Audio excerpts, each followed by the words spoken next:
2020 Porsche Cayenne Turbo Coupe First Test, the sports car of SUVs. The Alfa Romeo Stelvio Quadrifoglio comes close. The BMW X6M does, too, but no other SUV drives as small as the Porsche Cayenne Turbo Coupe does. More than one of our editors who whipped the Cayenne Coupe on sinuous mountain roads listed this as one of its defining qualities. Features editor Christian Seabaugh echoed our group sentiment when he said, "Every Porsche manages to drive similarly, from the 718 on up to the Cayenne Coupe, and it's a remarkable achievement. This, as silly as it sounds, feels like a 911. It's not as if Porsche uses exclusive hardware to build the brilliant Cayenne Turbo Coupe. Its twin-turbo V8, ZF-sourced 8-speed transmission, and torque vectoring all-wheel drive system aren't unique. Neither are its multi-link suspension with air and coil springs, multi-mode dampers, active anti-roll bars, or rear axle steering. So, what is it about the Cayenne Turbo Coupe that sets it apart from its super SUV peers? It's a Porsche. Not that the other automakers don't have teams of development drivers and engineers, but those at Porsche appear to have more influence, or more effective impact, on the company's final products. Either that or its process is different. I was privileged to tag along and drive with one such lead group who were putting the final miles and touches on the yet-to-be-released 2020 Porsche 911, 992. What I learned was that, at least at Porsche, a vehicle's development is a global effort with a centralized hub. I wrote, after each day of development driving, 12 cars and 20 engineers, there was a 3 to 4 hour debrief, and multiple terabytes of information were shared between the development team and the factory. The latest updates were then applied to the cars we would drive. There are isolated PS2s elsewhere in the hands of brake engineers, with powertrain, transmission, etc., but those won't have all the systems updates from the other teams. Only these do. The result was the lead team was the tip of the otherwise long spear of the car's development. Cayenne Turbo Coupe track notes.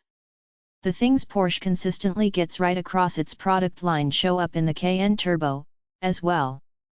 Things such as effective and repeatable launch control, tremendous braking power and heat capacity, and steering feel. From the drag strip I wrote, it does have launch control, and it is very effective. I found the best technique was to allow the revs to climb to 3000 but not stay there. Best to release the brakes as the touch needle is still swinging toward 3000. On one launch, it felt like the front tires might have been tiptoeing on the pavement. A 1.1 second 0 to 30 time is astounding. Upshifts are extremely fast and a little harsh. Regarding the Cayenne Turbo's braking, firm pedal, good initial bite, but a bit grabby, meaning a bit on-off, hunting for traction that causes some porpoising. Super strong brakes, nonetheless, hauling 5,000 pounds to a halt from 60 miles per hour in 100 feet. In order, 103, 102, 101, 101, 100, 102 feet. As senior features editor Johnny Lieberman noted, the brakes are fuguadabudit good. That's what happens when you bolt the largest brakes in the automotive world front, 17.3-inch vented, drilled, carbon ceramic disc, rear, 16.1-inch vented, drilled, carbon ceramic disc to your SUV. Real, repeatable stopping power. Kinda incredible. Cayenne Turbo Coupe road notes. The first thing we noticed was how tight as a drum this Cayenne is. Not a squeak, rattle, or buzz, even on abrupt impacts.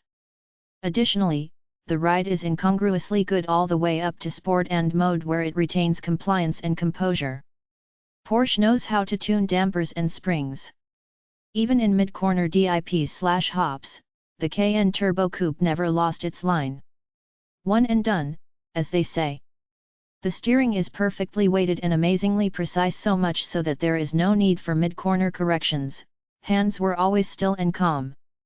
It's as if the Porsche is anchored to the apex with a chain, and you're just along for the amusement park ride. Yet there's enough grip wiggle room in the system, e.g., dodging a rock in a corner, to allow near-limit course correction if you need it. Superb tuning. Nobody does carbon ceramic brakes as well as Porsche. These have progressive/intuitive bite with a medium firm pedal and intuitive release characteristics. In the quick switchbacks, I was happy that Porsche allows left foot braking, making the transition from brake to accelerator instantaneous. In other words, keep the throttle in a maintenance position through the corner, just brush the brake and then release, and the throttle is already there. We're certain capability is baked into the Cayenne Turbo by its development teams and engineers.